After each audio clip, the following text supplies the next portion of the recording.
Hello, Galaxy! I'm Chris Perillo, and you've tuned in to another live stream here on Twitch. Tomorrow morning, of course, I'm going to be streaming live on YouTube. Saturday morning, Chris Tunes. Don't really know what we're going to be talking about there, but I know there are more people from the Twitch community who show up on YouTube than the other way around, so it's always funny. Like, I go to stream on YouTube live once a week, Saturday mornings, and then everyone from Twitch every day pops in. That's how I know y'all are where the foundation of the community is. So it is Friday evening. I have been trying to bring people in to speak with and interact with, and this is no exception. Here today, or tonight, live on Twitch, we've got Adam, aka Tech Odyssey. That's the handle he goes by. I've pulled him in for an interview, and theoretically, we'll be able to hear him and see him. Correct, Adam? Oh, yeah. Can you see me? Yes. Okay. Yeah, we can see you. We definitely can see you. And now we can definitely hear you, too. So it's Sorry, all I can't good. see the window anymore. Don't worry about it. You're not missing anything. I'm not visual. Just assume I have a beard that I'm still working on. I learned last night a little more about how to make it not so itchy scratchy. I'm not going to grow it out. So don't feel like, I'm going to be impinging, upon your territory there. Or infringing? Impinging. There are two words. Yeah, I'm not a beard kind of guy. And I'm also glad you didn't bring your Mario cap, because I don't have a Luigi one anymore. Yeah, we didn't talk about that, so I didn't want to cause any problems having the Mario hat and no Luigi. I didn't want you to have Mario hat envy. Thank you. It was eons when I had one. It's been a while. So what then? How would you define what you do under the Tech Odyssey label? YouTube, certainly, and what specifically on YouTube? Yeah. So what I do is tech reviews, and I primarily focus on phones, but I also dabble in other things, some drones, some laptop stuff. I like to cover a lot of different electronic products, things that interest me and things that interest my community, but primarily cell phones. And I think probably the biggest thing I'm known for is probably BlackBerry stuff, because I covered BlackBerry stuff for so long, and they were always my favorite. So I've got a lot of videos on my channel about that. But I cover everything: Samsung, Apple, Google Pixel, any sort of flagship phone that's out, and pretty much every mainstream Samsung product. I cover a lot of that stuff. But just tech reviews in general. What happened to BlackBerry? What happened to them? Yeah, what happened to BlackBerry? They made a lot of terrible life decisions. Well, apparently, but it couldn't have been just one thing. I mean, in the history... Yeah, for the longest time, they held off and thought everybody wanted BlackBerry Messenger. They thought everybody just wanted a phone that had a keyboard on it. They missed the opportunity whenever iPhone showed up, and they're like, oh, people want a touch screen and want to be able to play games and want a bigger screen. They're like, no. People just want the keyboard so they can do their email and stuff. And then honestly, I think the biggest thing was they completely missed out on the social media boat. Like, they thought everybody just wanted to text, email, and use BlackBerry Messenger, and just couldn't wrap their head around the idea that people were using WhatsApp and Viber and iMessage on iPhones, and using DMs as opposed to like a foundational institutional text messaging platform. So, and then they couldn't get third-party app support, and they took just whenever you blink too many times in the tech world, and people will pass you by, and they were just about 2 or 3 years too far behind adopting a more commercial friendly platform. So there's a lot of different things. They ended up, their last phone they made was in like 2015. They licensed some out to TCL, and then they did a licensing agreement with TCL to form BlackBerry Mobile. And in 2017, they put out the Key 1, then they put out the Key 2, the Key 2 LE. So they tried that, and it didn't really work out. And now they actually have a licensing agreement with another company called Onward Mobility. But that device was supposed to be out back in like the end of June, and it's still not here yet, and no update from them. So feasibly, it could still be here one day, with all the woes and problems with 2020.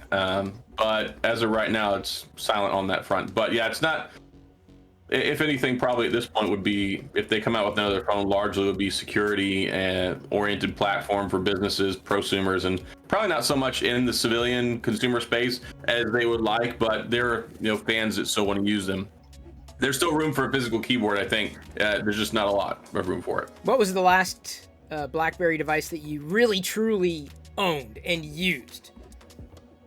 So the Key 2 and the Key 2 LE, also the Key 1. So the ones from 2017 and 2018, the last one came out like October of 2018, and I have all those, and I use those heavily up until maybe about a year ago. The last software update they had was Android 8.1, and it never went beyond that, and it didn't start bothering me until all my other phones were all swipe gesture based, and then I had to keep using the built-in capacitive keyboard, like menu buttons on there all the time, and couldn't swipe on the screen. It just drove me absolutely crazy.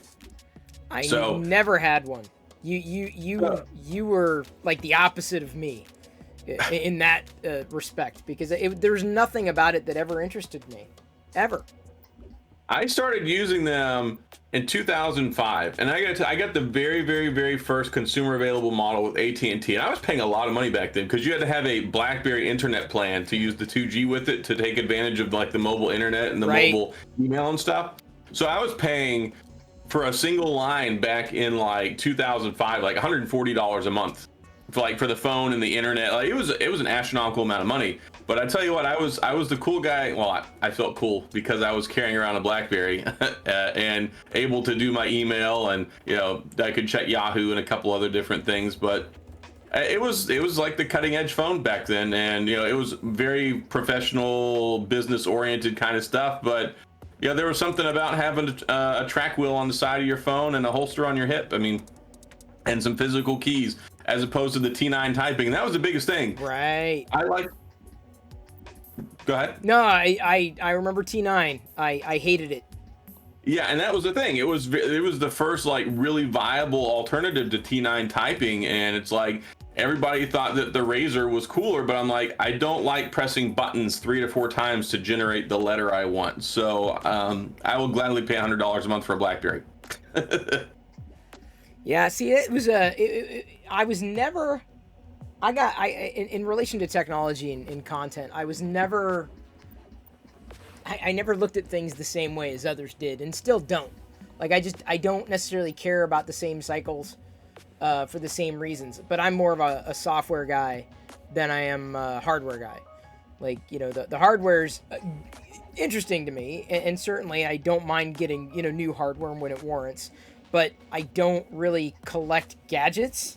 I'm not driven to gadgets. I'm not a car guy. I don't upgrade every piece of equipment I have in my house all the time. I'm not into home entertainment stuff the same way. I don't really game. Like it's just I'm the antithesis of what a typical tech YouTuber is these days. Those four blocks were pretty much my life. You're like, well, nothing like Adam. Check all 4 of those boxes. But see, that's it's. I'm not gonna say I'm anathema to a tech YouTuber, but it's pretty darn close. Like I'm the opposite, and it's funny how a lot of people might have known me for tech, but it's just like I have a completely different interest than most others do. That might be doing something with it, because at least you've ticked all those boxes, and I'm like I don't have a box. There's no box for me to tick. Well, that makes sense, but the thing is, the nice thing about the tech world is it's so broad. I mean, my brother is big into tech stuff, but he could care less about consumer electronic stuff. He does like information warfare stuff. He's in the military and does all the cybersecurity stuff. Wow. And yeah, he got started with that from the ground up. Like when you're in the military, you have different jobs. Like when you're in the Army, you have an MOS. When you're in the Air Force, you have an AFSC. You have like this little couple digit codes, alphanumeric code that for whatever your job is, and they didn't have one of those at the time whenever he got in on it. And he helped set that stuff up from the beginning. But he got his bachelor's in mathematics, which it was always like nerd. Like I'm a computer geek, but you're a nerd. Right. And yeah, then but even that I mean I would say that's a good genre, but my interest was never about the technology itself. it was always what it did, and that's not as broad as tech is. I don't get giddy when the hotel has Wi-Fi. It's not a thing when I walk up to a terminal and it takes a credit card wirelessly. Like, it's not. I don't get excited. I don't. I have little to no interest in the mundane, and that to me becomes, where it used to be interesting and it used to be different.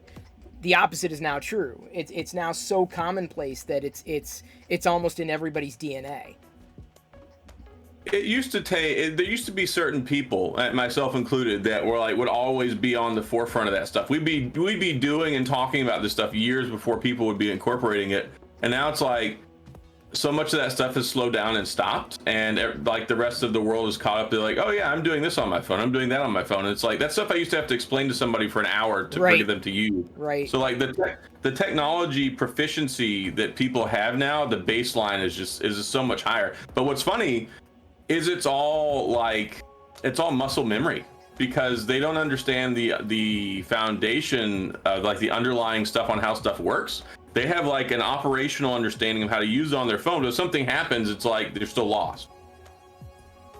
Well, like the judge, I don't know if you saw that video floating around right now. Talking about the pinching. Yeah, the pinch to zoom, and how I'm listening to this judge, and I'm thinking, this is every conversation I've ever had with my dad about technology. Every single conversation. Well, that's interesting on a lot of levels.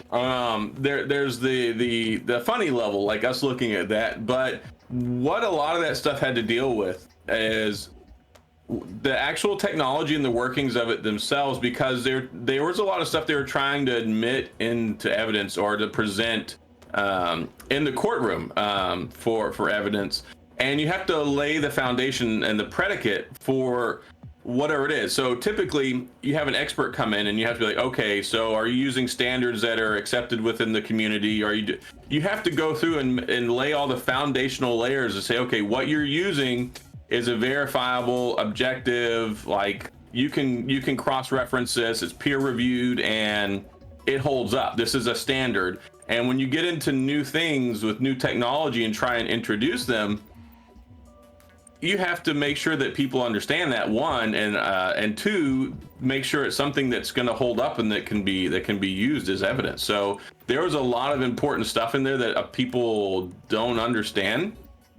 But it's funny, whenever that stuff gets played out and they're like, oh, logarithms, I don't even understand it myself. We're just going with this. Right. It's like, you need the expert to be out there talking about that, not you. Yeah. Let them do this talking, not you. I couldn't even roll my eyes hard enough. It was just so baffling. I'm like, oh my God, stop, please.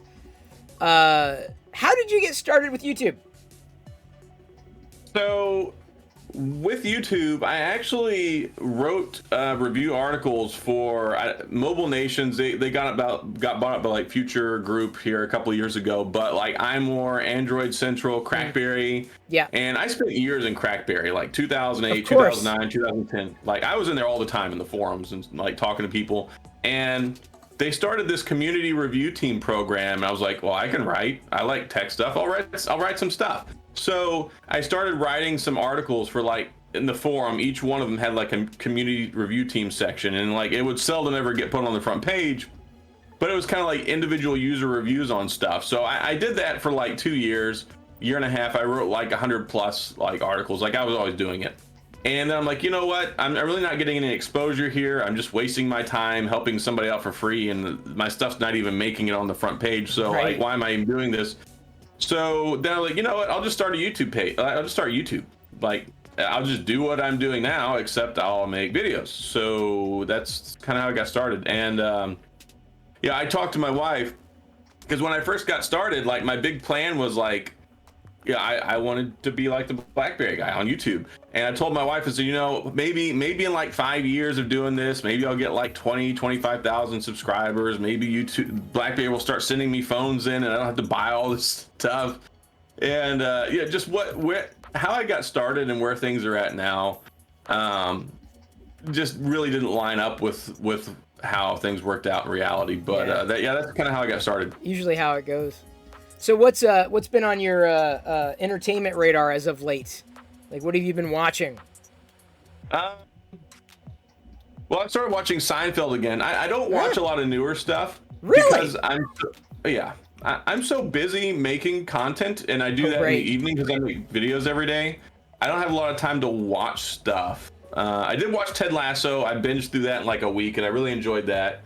But yeah, lately my wife and I we've been watching Seinfeld since they put it back on Netflix again, and she loves Seinfeld. I used to watch Frasier all the time, which Yes. is that's my favorite show. Yes. I'm no joke, dude. Like I don't know if I'd consider myself a Frasier file, but I swear I've seen every single episode so many times over. So many times over.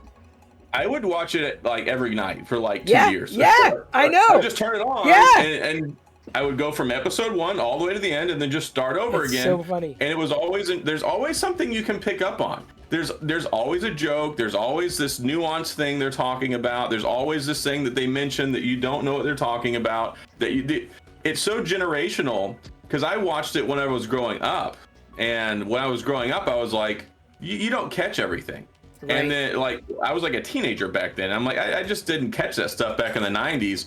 And then watching it again, once they put it on Netflix a few years ago, I was like, oh, this is so amazing. And it's so great because it has so many layers. There's like the at face value entertainment layer. It's very cerebral, and it's very, very like, it's one of those nerd shows because it was like the Big Bang Theory before the Big Bang Theory, right, because there was so much intellectual comedy. Yeah. See, I can't remember watching Frasier when it played out, live on NBC. I remember catching maybe an episode or two, not really be interested, but I caught it in reruns, and for some reason, it just I didn't like Cheers as much. It wasn't my jam, but I immediately seemingly latched onto Frasier. Now, whether or not that happened, after or right around the time that I'd moved to the Seattle area, I don't know. But there's something about it that just became comfortable to the point where there'd be a local station would have, the reruns playing on broadcast TV airwaves, right? This is before binging was possible. But even when it is possible, sometimes I just prefer to press a button and just let it go, and just have it go. And there was a time where I could not go to bed at night at 10 o'clock at night or whenever without watching the 2 reruns of Frasier that were playing that night. Like it was. And they always played them back to back. It was great. Yeah, but I don't know what it is. I can't say that I identify with anybody in the show. Like I'm nothing like Frasier or Niles. I love the dynamic. I love the dynamic. You have the family dynamic. You have the brother dynamic. You have the competing psychiatrist. One's a Freudian. One's a Jungian. There's just so many. There's so many different relationship or relational conflicts that are always going on, and then of course they're all uppity, and they have no reason to be uppity because like their dad was just this detective with the police force, for like 20-25 years. And their mom was a fairly simple woman too, just from all the history and stuff. Like, there's a lot of stuff because also you have like at the beginning the dad kind of resented them because they nothing like him at all whatsoever, and it's not what he wanted for sons. But then they kind of find this middle ground, and then he uses it to patronize them because he kind of learns some about what goes on with them, and then will make fun of them. Like there's this one time. This one episode, remember the one with the fine arts dealer, the fraud with the paint that he bought? Yes. The painting? Yes. And then so he's like, I went back and tried to return it, and they wouldn't. It's like, I've been swindled. Like this guy, it's a fraud. And he tells his dad, he's like, well, have you tried calling the fine arts fraud division at the police department? Right. Yeah. He's like, here, call this number. See, the funny thing is, I knew it was coming. Yeah, it's funny. See, I consider Frasier a very minor fandom. Like you're not really going to see a lot of Frasier merch out there as opposed to Friends, which is more of a phenomenon. There's tons of Friends merchandise. Yeah. And it's funny because Frasier was actually, I believe that they were paid more per episode than the guys with Friends ever were. Really? I believe they were at the point in time. I think they passed up Seinfeld and were the highest paid TV show. Of course, they ran longer. They ran 11 seasons. Right. And I think Friends ran 8 seasons, 7 seasons. And then I know Seinfeld was only like 7 or 8 seasons. But yeah, whenever it dropped off the air, they were the like $1 million like an episode people on their show. Wow. Well, that's paid off, and now there's scuttlebutt suggesting that there's a new one coming. Like, I saw about that. And I've seen some interviews with Kelsey Grammer where he's like, we've got this stuff kind of ironed out, but we haven't. I think they may have even shot like a pilot or a few episodes, but they haven't got anyone to like pick it up or do anything with it yet. I'm sure 2019 and 2020 didn't happen. It would probably be there, but as of right now, it's not. But part of me is like, I'm really interested in it because I would like to see the take that they would go with it, which I would imagine kind of like a reverse thing, like their son Frazier's son, just being not like Frazier, right? And then that would cause him problems. So that would be the obvious low-hanging fruit. But then there's part of me it's like I don't want them to mess with like what's there. Well, but I think it would. I mean, it would be somewhat poetic to have Frazier move in with Frederick. Like I think it would be hilarious. It's very natural, especially because if you saw on the show, there was already deviance from that. Like you saw, like when Freddie decided he wanted to be goth and got a girlfriend, and like all these different things as he was growing up and changing. And the funny thing is like Frasier is like way more off the deep end OCD than his dad Martin ever was. So I could totally see that. Yeah, the only thing I would want is them not to. Reboots are challenging, and I guess to come back to like BlackBerry, it's kind of trying to reinvent itself, but that ship has sailed. What used to be chic, what used to work doesn't always work. Not anymore, and that is and I see a lot of artists struggle with this. Artists that I've fought, like Weird Al Yankovic for one, right? He hasn't put out an album in years. He's done tours, but it worked for a while, but it's not really a thing anymore. I remember I either was listening to an interview or read an interview that he did. He says, it's just he basically suggested, and I'm paraphrasing, that the industry's changed in the sense that he's not. It's easy for anybody just do this and they're on YouTube, TikTok, whatever, and they've done something weird and that's their thing, and they've parodied a song perfectly and that's their thing. So it's no longer the same, and he's been, I think, kind of trying to figure out what he's going to do with that. I mean, I still want him to continue to produce, but I just don't know if that's going to happen for him anymore. I mean, I know it'll be popular, whatever he releases, but he's been lapped by internet sensations. For sure. And that's something that he's reflected on, but it's the nature of content, right? I mean, you've got to evolve, but not not in sacrificing what it was that you did before, and that's a challenge that I certainly didn't live up to. But I'm definitely not alone in that respect. Oh, for sure. Yeah. It's always interesting to me getting caught in the middle of battles. Do you ever find yourself when someone comments on one of your videos saying, "I don't care"? Like the things they might put out there in relation to a perspective that you didn't ask about or prompt them on? Yeah, I get that stuff, and some people are just like, "What?" I'm like, "Why? How did you even come to this point, or why are you even talking about this?" Like I will put, of course, I make videos every day, and maybe this is what you're talking about, but yeah, sometimes you go into the comments section and it's just like. I try to be very engaged there, and I try to answer as many possible comments as I can, reply to them. And some people are just like off the deep end. Yeah, but even when they're not, like if you put a perspective down, and you've stated your case very clearly, and it doesn't matter what you say, they've already made up their mind. How do you deal with that? It doesn't matter what you said. It doesn't matter that your logic is unassailable.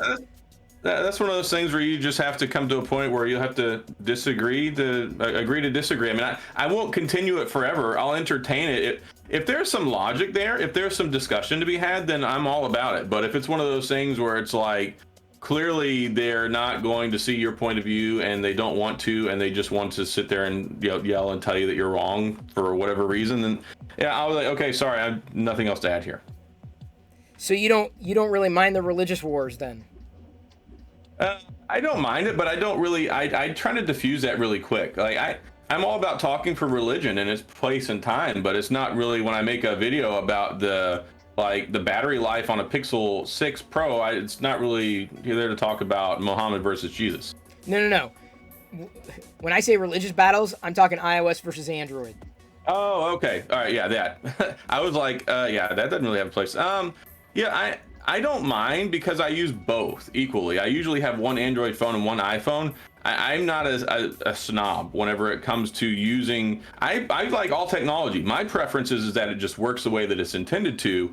And as long as it's doing what it's intended to, you can't fault something for that, necessarily. Of course, you can have stuff that irks me, like how iPadOS still has no calculator built into it.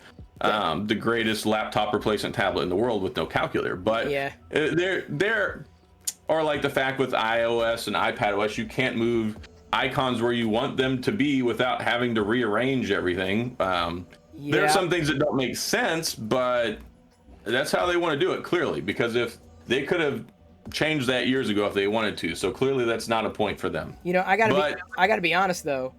The lack of a calculator on the iPad is not the reason I got rid of it. Oh no! I wouldn't get rid of it for that. It's just some no, things, I did get rid of it, but I didn't. That was definitely not. It didn't make my top 100. It's like we have the Millennium Falcon and we have like light speed travel, and we've got a hand crank for the ramp to lower it down. It's right. like iOS kind of feels that way, but it's kind of we're still dealing with the vestiges of iOS 7. We do have a question though. Do you feel you get stuck in one camp or another very quickly by fans if you like or dislike a device in a review? No. What I find is that as long as you're objective and fair about it, and but how do you maintain that objectivity because you're biased? And I'm not saying that as a slam. We're all biased. Sure, we all biased. have that bias. Everyone has an intrinsic bias that they bring to the table. Right. Just present the information in a fair and equitable manner. I mean, you can say something is good or bad without being a fanboy about it, without slanting it, without tilting it. There's a very delicate balance there when you look at Android and you look at Apple-based products, and they both bring certain things to the table. And usually when people ask me, hey, because I get this question all the time, well, I'm looking at these phones, which one should I get? Right. And my first question will be, well, what are you using now? And I like to find out what people are using so I can say, okay, well, if you're using Android, what is it about the iPhone that makes you want to move over there? Or that your friend's using iOS, or you've got an iPad or a MacBook and you want everything on the same page? I try to make a lot of individual based decisions that try and help people find what's right for them, as opposed to just pushing something.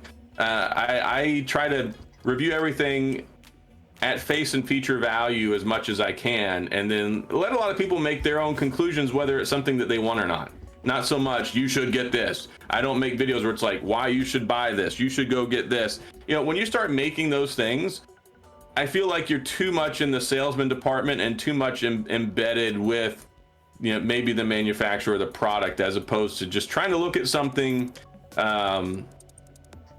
and evaluate it and put it out there for people who are just looking for information. But clearly sometimes there are things that are good. I made a video the other day saying that I think maybe the Pixel 6 might be the best phone for BlackBerry users to move over to now that their phones are dying, because BlackBerry 10's dying off, not being supported end of life beginning of January. And they don't support voice over LTE, the BlackBerry 10 phone, so they're going away in the US because T-Mobile and AT&T are going away from that. So you got to have VoLTE, and they got to be supported. So yeah, there are some things where if you understand a group of people well enough, I think that they look to you to make certain recommendations on things because that's why they're there. But by and large, for most stuff, yeah, unless I just really like it, I try to keep my, I think you should go get this. I think this is good. I think this is a great product for such and such. But if people ask me if they want my opinion on something for them individually, I'll try and help people make those decisions. Interesting.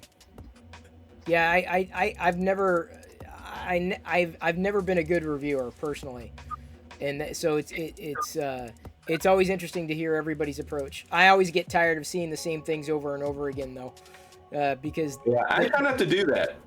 I think it's one of the reasons why I've had so many people and I've developed such a strong fan base over the last year or two. Is I do everything very conversationally. I don't have talking points. I don't have a script. I test whatever I'm using for a week or two. I'll come to these conclusions in my mind that I want to talk about, and I've kind of got a general like path that I like to follow when I talk about things, so I don't leave things out. And I'll have a conversation like this, like with the camera, like, so I got this, it does this. I'm not too crazy about this, but I just edit out the ums and the uhs and stuff, and I shoot everything in one take. So do you are you a fan of the Pixel 6 then?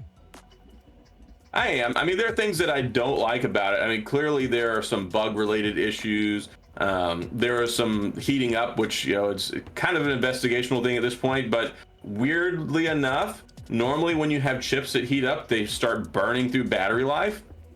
And this is kind of an anomaly because when it heats up, it still seems to not burn up the battery life, which is weird. But when you use GPS, when you use when you're streaming like 4K video or Quad HD Plus, when you're playing some games, when you're using it as a hotspot, yeah, it'll get really hot. Or if you're recording video for a long time, and the phone can get really, really hot, but it doesn't seem to kill the battery life like it would with like a Snapdragon processor. So there are some things there I'm hoping can be ironed out with software. And also, yeah, I've got a couple of quirks with the camera that I think that they could fine tune once they get all their you know, all their stuff on the same page. See, I was saying the same thing. I'm like, the camera just wasn't that impressive to me, like at all. Like I'm like, there's a problem with the focus, and people are trying to tell me, oh, it's the offset distance and the field of view and like all that. I'm like, yes, I get that, but we're not this close to the object. I'm this far away. Right. And when it has a tendency, the autofocus, it has a tendency to lock on to the most immediate part of the object and then starts blurring everything else out. It has a very, very aggressive bokeh on it. Right. To try and make things look cool. And when it works right, like if you take an image of a person from like 4 or 5 feet away, it looks fantastic. There are ways you can get fantastic photos, but then if you take a picture of this and you take a shot and you use the autofocus is going to hit right here, and it's going to start blurring all this out. So then you get an image that just does not look very good. And I've been fighting with people over this, and they'll like post pictures. I'm like, your picture's half blurry, bro. Like it doesn't look that amazing.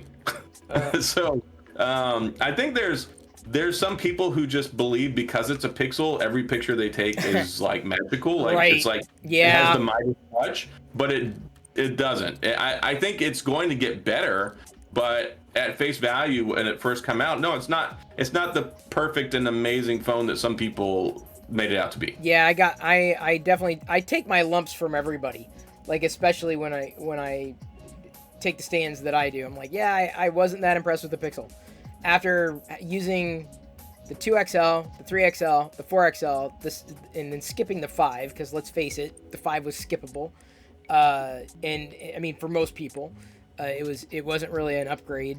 In some cases, it was a downgrade from the 4, and then thinking that I was going to jump from the S21 Ultra over to the 6, and that was my plan. Like I had it, I was ready. I'm like, okay, I can live with the Samsung device for this long. I can deal with it for this long, but you know, I think I'll be ready to switch to the Pixel 6. And then like an hour after using the Pixel 6, I was like, I can't use this. The software is a huge question mark.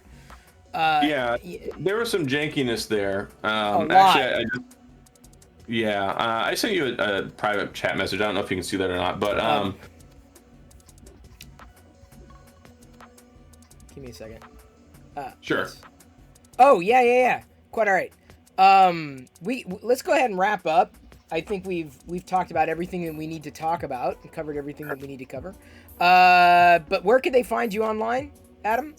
So if you go to YouTube, you can just do Tech Odyssey there. One word, Tech Odyssey. Or on Twitter, you can find me at Adam J. Matlock. I just use my name for my handle there. All right, we'll be sure to link those things in chat. Thanks again for joining. Awesome. No, totally good time. Glad I stopped by. Thanks for having me. Keep up the good work. All right, I'll touch base with you soon. Sounds good. Bye. There we go. Thank you, Adam. You can pop off. You can go do your thing. I will continue to do my thing here with everybody tuned in live. Thank you, everybody, for bearing with. I like having people to talk to, like actual people to talk to in these streams. So I don't know if, it can be like an every week thing, once a month. I don't know. I just want to try to do more of that. I think it would be fun to do more of that. I don't. Maybe I'm alone. Thank you for following, by the way, Chad Ashcroft and Real Vagabond. Welcome to the Play Shop. Thank you, Mark. All right, so I got some stuff to showcase. I got some stuff to show. Are you nerds ready? Are you geeks ready? You ready for this? Although I've been debating when I do this whether I go to a cleaner view with all the drops and everything getting in the way. I have to wait to make sure that one person in particular is ready. Kurt, if Kurt's there, he may be asleep now. He went and he's watching Frasier episodes, probably. Liz is feeling under the weather tonight, so she will not be joining us. At least not that I know of. She might, but anyway, I got some stuff. I got a few stuffs that I'm kind of excited for. Some neat stuffs. Some licensed stuffs and some unlicensed stuffs. Stuffs nonetheless. Oh, that I gotta really... How do I do this? I'm nervous. I want to open it. I put on beard oil, by the way. I've got the oil on. You can't tell, but it's there on my skin, and I scratched myself once, and the oil was just, it came off, and it was bad. Yeah, the beard stopped squeaking. It is done squeaking. No more squeaky beard. That would be my pirate name, Squeaky Beard. But the problem is, I've gotta like,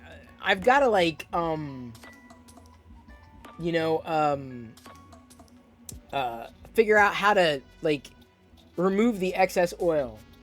Like I don't know what I need to do, like to remove the excess oil. I want it to hit my skin, but the problem is it gets trapped in the beard, and it's like oily beard, and then see it's oily.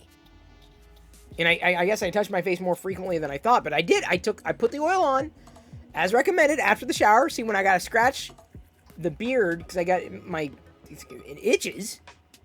How much do you... I don't know. I just, like, I put the drops on it. Drop, and then go... let me put it this way. I use enough that my fingers are oily. That's how much I use. Towel it off. Okay.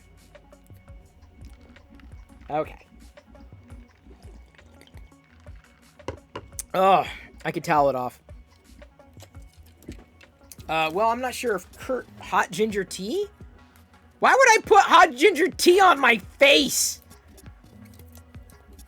1 or 2 drops in the hand, warm it up in your hand. Oh, just 1 or 2 drops? Oh, I've definitely been using more than that. Less is more? Okay, good to know. See, no one tells me these things. But now it's starting to make a lot more sense. Naturally, I use a gallon. That's kind of what I was like a gallon and a half. I'm not a beard expert, nor do I care to be. I'll be fine with just the minimum amount of beard this year. And we'll see how long it lasts. We'll see if it makes it, how far it makes it into December. Drink the tea face, use micellar water. I don't even know what that is. Wipe a towel, top to bottom, just get the surface oil off. That's kind of what I was going to do. But you got to use the same towel. I got to have like an oil towel, right? Would you rather eat everything in your fridge right now all by yourself and then have free groceries for a year, or not do that but have to pay an extra 10% of your grocery bills for a year? What? I guess eat everything in the fridge now? Sorry, I had to think about that one. It's a new face. I don't use face cleansers. The fact that I put oil on my face just tells you how dire the itchy situation is. That's the itchuation, not the situation. It's the itchuation. Oil isn't for the beard. I learned that it was for the skin last night, which is why I tried it again. It's like it made a lot of sense. A lot of sense. Okay, hang on just a second. I'm cleaning off the brim. I took a break from printing stuff for Loyal with this filament.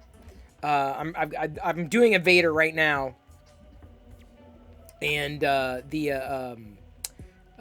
after that, or before that, I did a Stormtrooper. So, yay! Give me a second.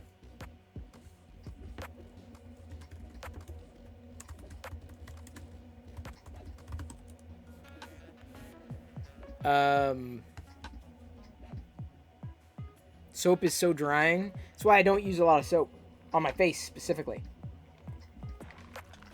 Co-washing? What the hell's co-washing? Is that where you like wash with somebody else? Is that co-washing? Washing with only conditioner. Okay. That makes sense.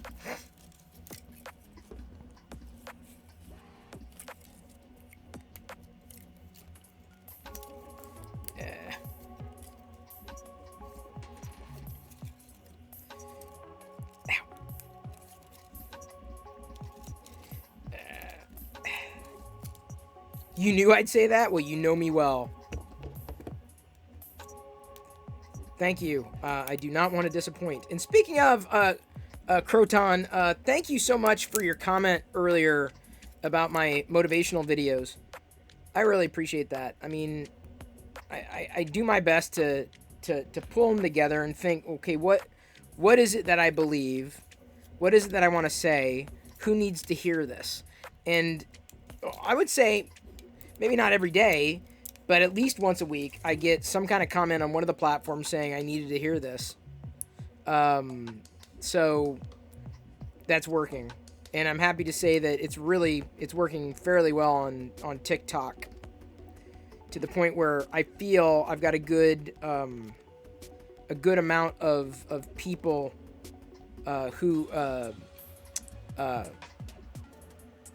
who've subscribed or follow me on TikTok that are actually watching those videos. It's a good ratio, as opposed to YouTube, which is just a dumpster fire.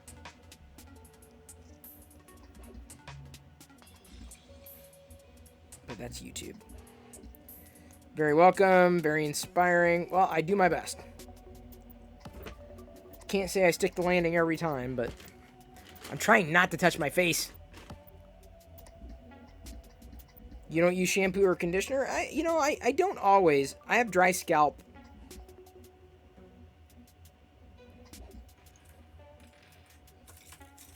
I like the Stormtrooper comes together pretty easily compared to some of these models.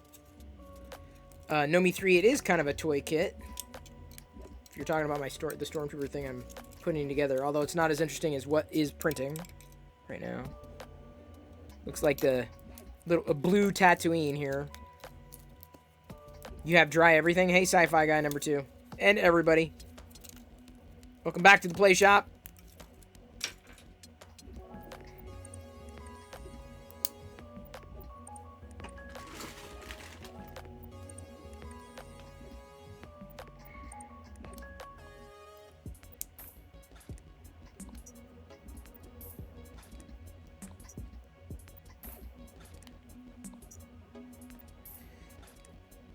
I do need to get, try to get that, the other plate, the ulti stick, working again. There's not a lot of stringing. I don't think it's a lot of stringing, Krusty. Really? I didn't think it was that bad.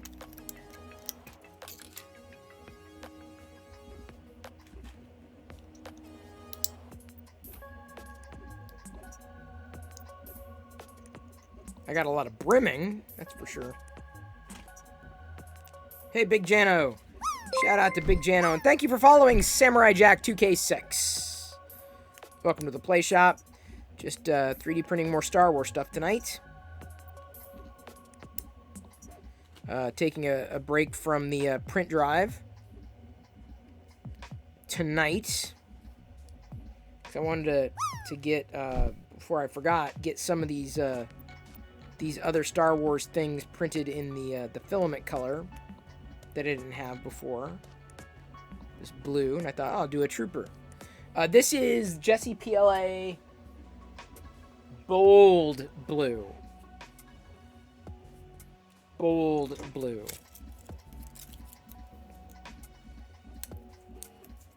It's a very bold blue. Extremely bold. Very, very, very bold. Oh.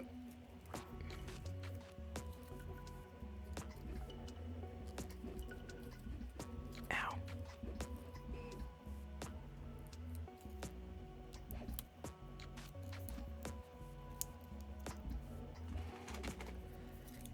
And very shiny. I don't think now you got me curious about the stringing. It's not that, I don't think it's that stringy.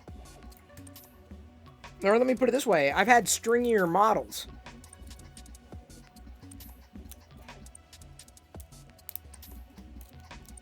So theoretically, although I don't think Diana told Jedi, I wanted to do like a family movie night tonight.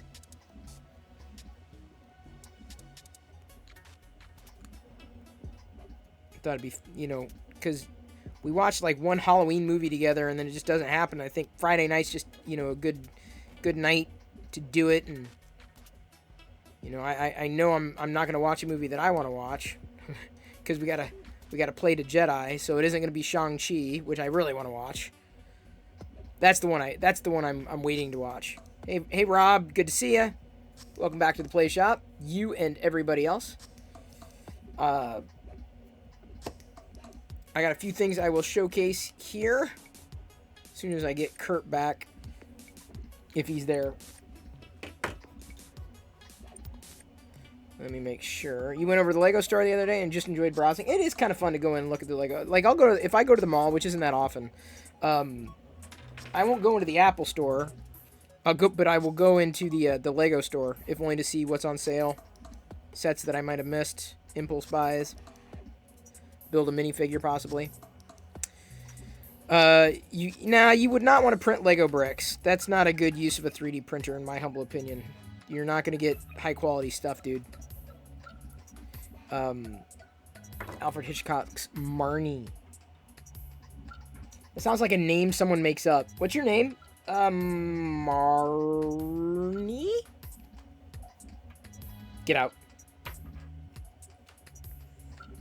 Hello, I'm Mr. Burns. I'm here to pick up my mail.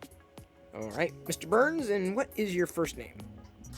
I don't know. Great plan, Bart!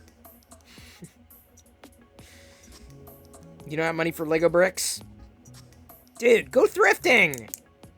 Come on, I can't take that as a reason. I can't.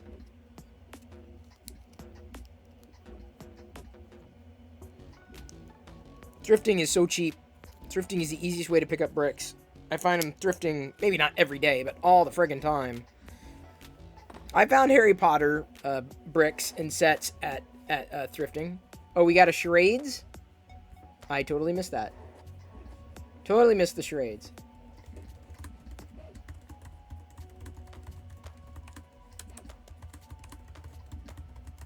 Alright, what's the charades?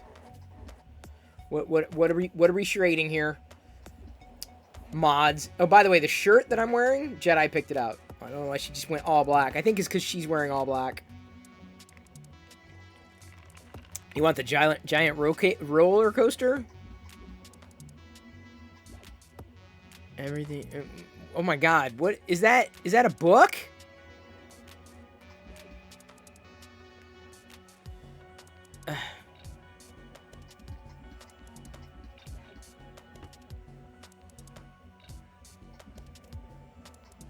Okay.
Okay, mad about you is 3 words, not 13.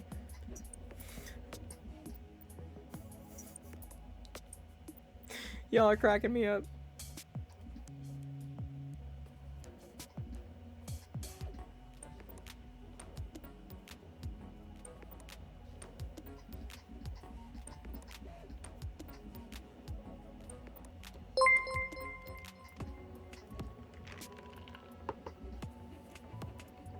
Hang on. Mutant Madman, thank God, got it. Oh my God. Patty Ad, thank you so much for following. Welcome to the Play Shop. We were in the middle of a charades that Mutant Madman, or Mutant Man got. Oh my God, 13 freaking words. Okay, I got a few things to showcase. Kurt's here. So it's a movie with 13 words in the title. That's what it was. I don't make up the rules. All right, let's go ahead and showcase some stuff. Shall we? All right, let me I'm going to flip over to this cleaner view. It's a little easier. Just when you thought I had all the Masters of the Universe figures, I go and get another one. Zodak. And I did not have this one loose, so I got this one loose. Now the only one, I mean minus variants, the one that I'm missing from to open loose, Triclops. Triclops will be the last one of this series that I will be missing from the Super 7 5 POA Masters of the Universe line. So this is the Zodak I got specifically to open. Because I needed it, and now I'm happy because Jedi is also playing with these. I guess Diana had a Tila figure when she was younger. She had an actual Tila figure. She had no idea it was Tila. I'm like, yeah, it's freaking Tila. Can't believe that. You have Triclops, the Super 7 5 POA Triclops. Airwolf? Or the Vintage? Or the Origins? Which one? Gonna have to narrow it down. Oh. Got new cutting boards. These are smaller than the ones I showcased yesterday. Shorter, smaller. Not the mini variants on these either, unfortunately. These are just the Yoda Very Merry You Are. Got a couple sets of those so that Diana, if she wanted to, could use some. Here's an awesome thing that I stumbled upon. You know, I don't have like one of those laser engraving things, but you can tell like some artists ended up buying one and then just basically burning these over and over and over again and just selling them. If I was an artist, man, this would be a great way of getting my art out there. Etching these laser etchings. So this is a Star Wars wheel of sorts, not a cutting board. This is like a balsa wood. Oh, it's beautiful. You can smell. Oh, you can smell the burning. Here, wait, hang on. You can smell the burning. Is that the full view? Give me a second. Let me get a little closer. No. There we go. I was trying to get it full. There's your wallpaper. Enjoy that wallpaper, everyone. Hopefully that worked. Anyway, I thought this was just wild. I'm like, oh, that's really cool. And I don't normally flip for those kinds of things, but I'm like, I kind of had no choice. I totally missed Orko on shelves, and I haven't picked up all of the Origins. But, you know, since Jedi was kind of interested, I'm like, I went back, and I've got an Orko. I also have a vintage Orko that's on its way, because I never had one of those as a kid either. So I thought, okay, I'm gonna get an Orko. I had the small one, the Super 7 one, but Orko may be a chase for me, because I really liked Orko as a kid. And what's great about this Orko is that it's even more like the original cartoon than the vintage Orko was. And the vintage Orko, I thought, did a pretty decent job in terms of sculpt. Got a few of these tumblers.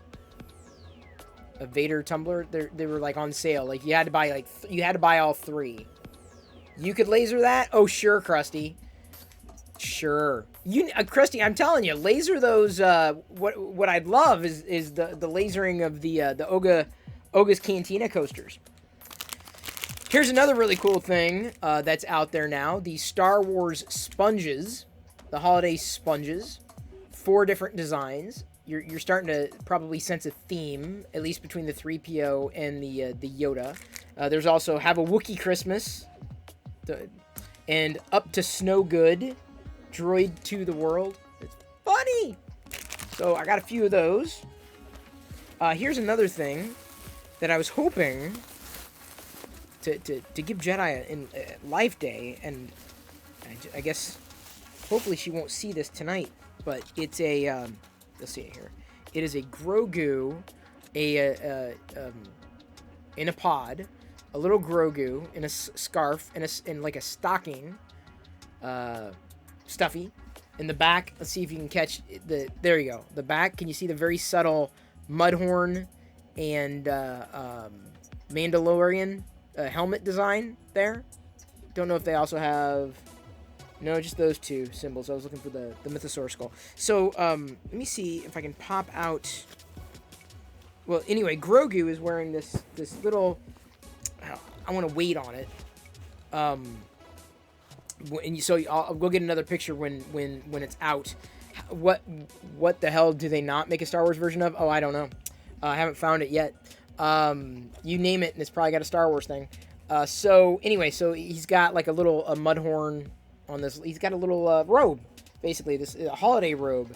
This cute little smiling Grogu that Jedi has not yet seen. So I'm gonna try to keep that hidden from her.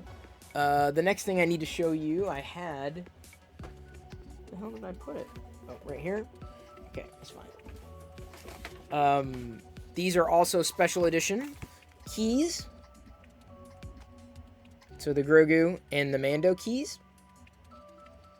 which is very nice. Collectors always fascinate you. Patty! I'm glad they fascinate me. You. Me.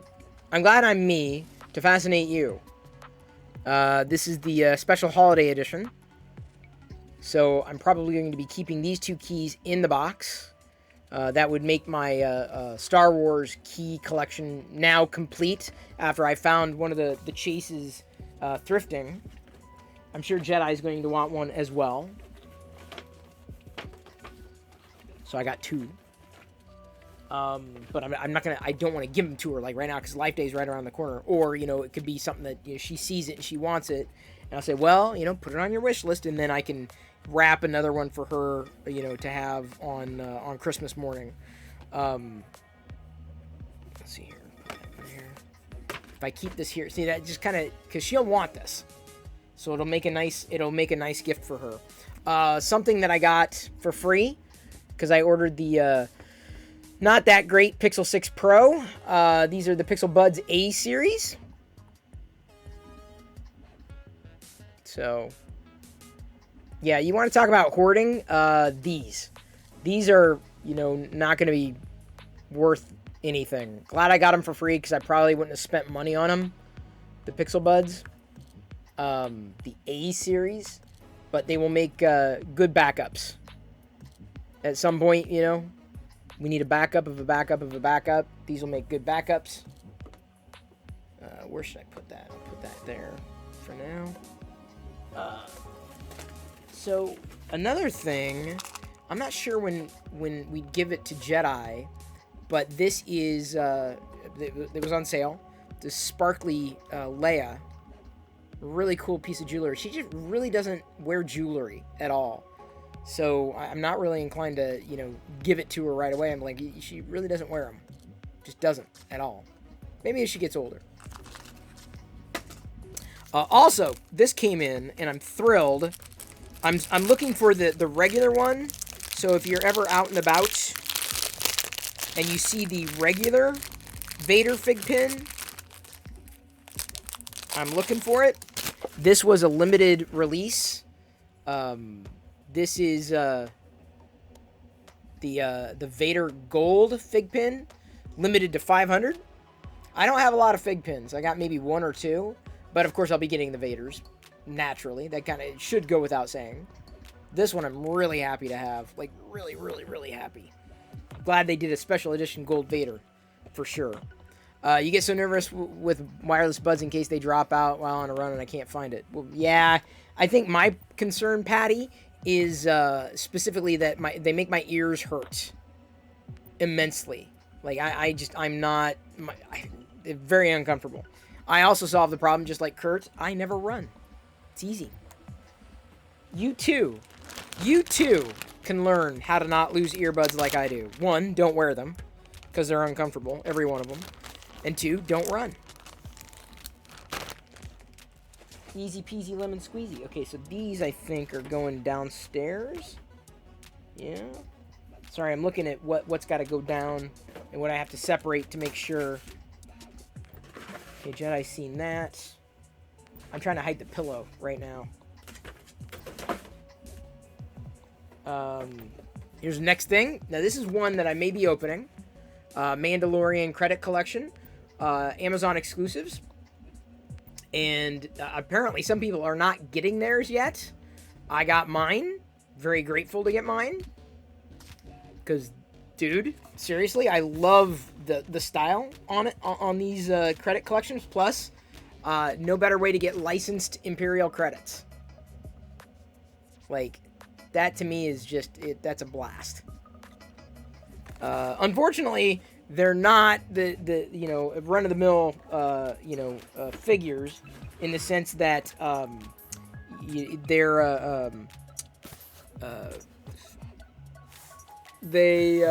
what's the word I'm looking for? They're special edition. So rarer and definitely not everywhere. So not general release, but exclusive. Their credits. So then I'm going to open this one just to see which one has a better card or worse card, because I'll be opening one, keeping the other one on card. Oh, despite the damaged box, sometimes you gotta look. You gotta inspect these dang things. It's the same thing. There should be others in the series. The only one that didn't come through yet on a pre-order was the Moff Gideon Best Buy exclusive. This is the only reason I go into Best Buy, is to look to see what they've got for Star Wars stuff. Everyone else is like, yeah, do you have the new phone? I'm like, point me to your collectible section. Thank you. Still haven't received Trapper Wolf yet. Well, you know, my Trapper Wolf was a damaged box, which you'd love, or you wouldn't care about so much, Hollywood in 3D. But that's something that's just more than mildly frustrating to me. It's annoying when that happens. Let me put that there. You are an opener. I've also got another opener for, this is the Aura Singh Black Series. I already showed her, though. I know I already showed her. And that may be for Jedi. And then a Q90, a droid. Fun droid. I definitely want to open him. Those are openers. Pretty sure they're openers. Found this. It's, how else can I hold it here? A straw, crazy straw. That is still in the plastic wrap. The problem is that with the plastic wrap is it's kind of falling off. Your Walmart exclusives came in a bubble envelope. Couldn't believe that crap. Oh yeah, you're not the only one, dude.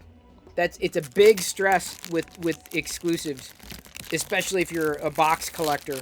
Like, it's stressful. Like, I've got like a couple cards that I'm like, I'm never gonna get a better card than this. Like, it's just never going to happen. And that's, to me, annoying when that happens. A couple over there. Oh, I got those. Okay, so those. This one, I'm gonna open another Tebow. Not right now yet, but that is going down. Okay. Pretty sure that's what I got. That's what I got. So thank you for bearing with me for tonight's showcase. Would you rather only be able to get one pre-order at a time or be able to buy two pre-orders at a time but get them in not so good condition? Or one pre-order at a time. If you're giving me the choice. That would be my choice. Yeah, that's the sound effect that you can play. Show me what you got. Ow, ow, ooh. This one's tight, but ow, it hurts to get the hand in there. Come on. Ow. There we go. Getting the hand in the Stormtrooper arm. That makes me an armorer if I'm messing with the Stormtrooper arm. I'm an armorer? Come on. This is gold, Jerry. It's gold. Thank you for following, Digger1. Welcome to the Play Shop. I am assembling a Stormtrooper figurine that I printed. That finished printing earlier tonight. And right now I'm also printing a Vader figurine. Taking a slight break from the regular printing of the toys for Loyal Moses' print drive. Your cousin got a figure and the card was not in good condition. He called Walmart Canada, said not our problem, called the delivery company. Oh, no. Walmart's usually really good about that. Usually. I haven't had any issues with Walmart customer service responding to a positive outcome, I should say. But if you want it mint in box, yeah, that's what I'm saying, Hollywood. That's my problem. It's like, and worse yet, I can't order another one. So all these pre-orders that I'd like to have I don't have a duplicate of a wolf, and I want a duplicate of a wolf. That's maddening. I want a duplicate of the Emperor in the throne, and I can't because you can only get one, and they're retailer exclusive. So I don't know. I don't know if Hasbro Pulse is ever going to open that up so that if we want an extra one, we can. And I really don't want to, pay scalpers to get a duplicate. So it's frustrating. So until then, I'm just going to keep printing my own. Like this. I'm telling you, a blue trooper. And the thing is, this blue is definitely Let's see here. Yeah, I guess it's a bit deeper. The blue in real life, it's a bit deeper than the cameras making out. It's pretty blue, but this is like blue, blue, blue, blue, blue. Blue. Like, blue. I'm going to keep talking to you until I'm blue in the face. Okay, I thought it was funny. By the way, I finally sold my, the Chucky doll. That's what was going on before tonight's broadcast started. Someone basically bought the Chucky doll. And so I was very glad. That was a net win because we got more from it than I thought we would. We're going to be celebrating our win tomorrow. Going to get a fun little treat. Jedi's probably going to have some hot chocolate. I'm going to have an Impossible breakfast sandwich. And Diana's probably going to go for some giant mocha crappa beverage thing. Which I will not be partaking. Today it was horrible. I was doing errands and I just kept getting seemingly hit with palpitations. I mean, I survived. I pulled through. I came home and I did the measurement thing on the EKG and nothing. It didn't show anything. And I'm like, I don't know what's going on. But my cardiologist appointment is at the end of the month. I'm hoping that we'll have, more information yielded from that, because today was, I measured the heart rate, according to the watch, the stats that it was recording, it never went higher than 124 beats per minute. I was definitely getting panicky at times, but it was like one thing was just exacerbating the other. It was just very bizarre, how that worked. Because I would feel it and then kind of try to accommodate. I'm like, okay, that was the feeling. It feels like it's a palpitation. But then I'm like, as I'm doing this, I can't detect any difference, like in the pulse. Like as I was going through it, there are times that I felt it. And even when I was recording the one of the EKGs, I was like, oh dude, towards the end, I felt what I would consider being a palpitation, or the easiest way to explain the feeling.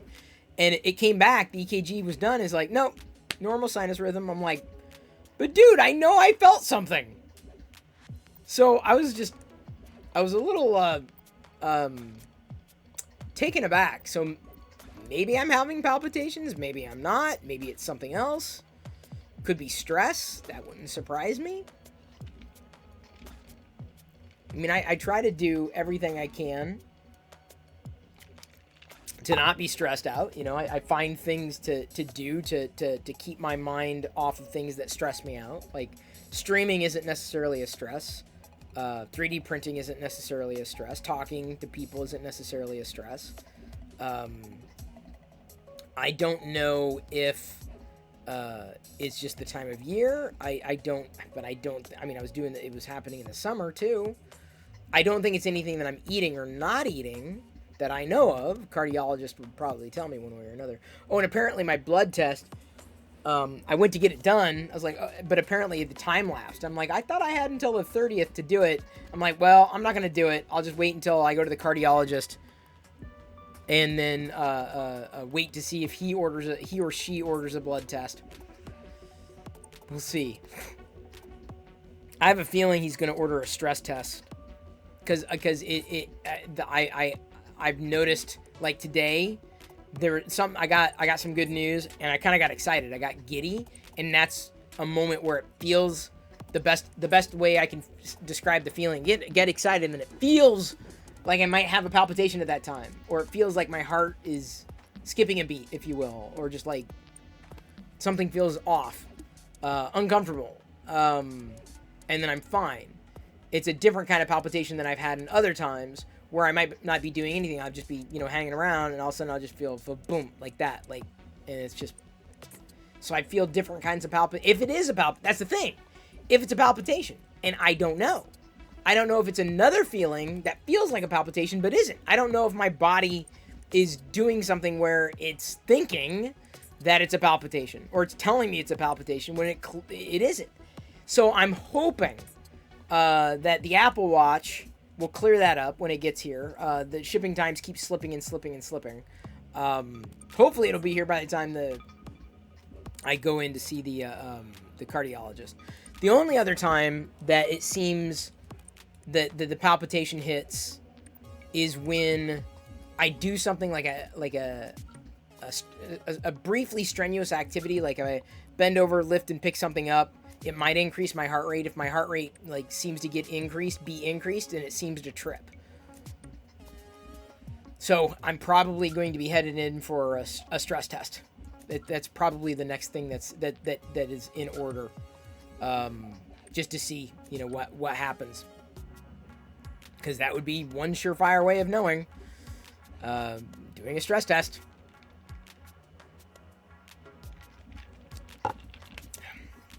Which means walking. And that's the thing is, I've got measurement, I get my steps in, it's, hang on, 13,000 steps today. So I got my steps in. It's not like I've got a completely unhealthy heart. It's just bizarre, for the lack of a better anything to explain. It's bizarre. Well, chat seems to be really silent tonight, so I don't want to keep holding y'all. The interview I thought would have been fun and interesting, and a good way of ending the week, but he had to head out, and maybe there are other things that y'all wanted to talk about, but that's okay. I will be streaming again tomorrow morning on YouTube, and then tomorrow evening back on Twitch. So no fear, I will return with more things to talk about. This is where I put on a sweater and do things. So the question is, who are we going to raid? Now, I believe we owe Boogie 2988, who is definitely not family friendly. He's doing Magic vampire packs, Magic the Gathering. He's got a few hundred viewers, but he did raid us. Actually, Rocket Sage. We need to raid her, because she's a geologist, and she's awesome, and she's great with her community. That's who we're raiding tonight. Hey, Mine37388, good to see ya. I'm just ready. We're getting ready to raid a geologist. She's awesome. Rock It Sage, and it's awesome that she's streaming this late. Here we go. My Rocket Sage, and she's got a following right now, but I really want to, when I see someone that I enjoy hanging out, don't worry about being late, Mine37388. Don't worry at all. I'll be back again tomorrow night, 6 p.m.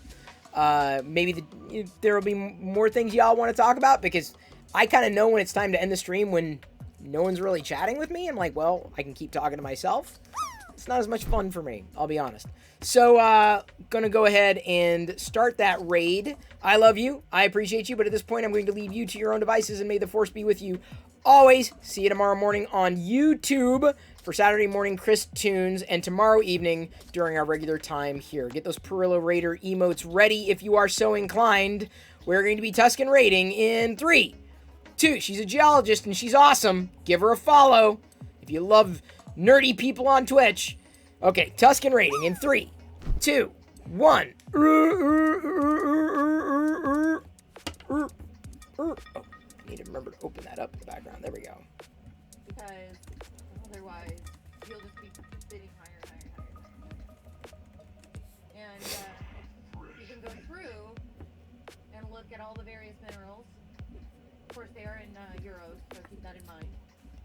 And bid on whichever you like. And you'll end up with a few at the end, and then you'll get billed for it. What I would do is I would auction for multiple